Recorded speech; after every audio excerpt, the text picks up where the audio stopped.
రెండేళ్లు time pass చేసి రెండేళ్లు కాగానే ఏం చేశారు, మళ్ళీ ఉల్టా జీవో నంబర్ 87 తీసుకొచ్చి ఇంకొక 2 సంవత్సరాలు ఏజ్ తగ్గించారు.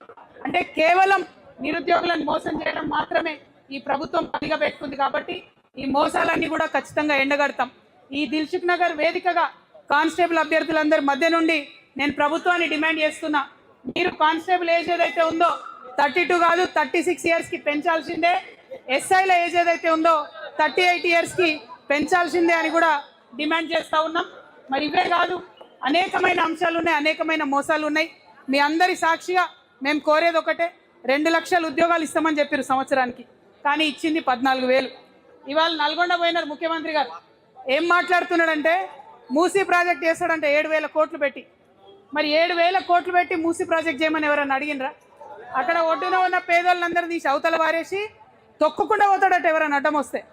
ఇంకొక మాట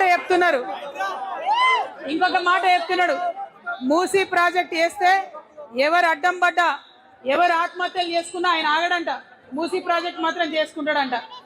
బిడ్డ రేవంత్ రెడ్డి గారు, బిడ్డ సీఎం గారు, మీరు ఎవరితో పెట్టుకున్నారు ఒకసారి ఆలోచించుకోండి.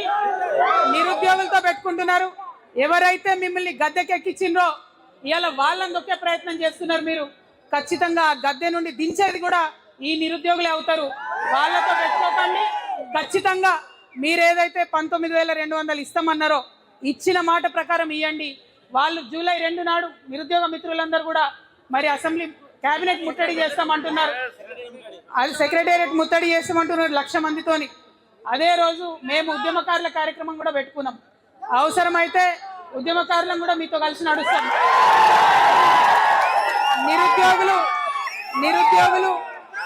నిరుద్యోగులు యువ మిత్రులు ఒంటరి వాళ్ళు అనుకుంటున్నారేమో, ఒంటరి వాళ్ళు కాదు.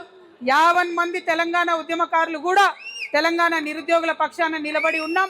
మేము మీకు సపోర్ట్గా ఉంటాం, మద్దతుగా ఉంటాం. కలిసి వచ్చే అన్ని పార్టీలను, అన్ని రాజకీయ పక్షాలను కూడా మీ దగ్గరికి కలిసి వచ్చేలాగా చేస్తాం. రాజకీయ పరంగా ఒత్తిడి తీసుకొస్తాం.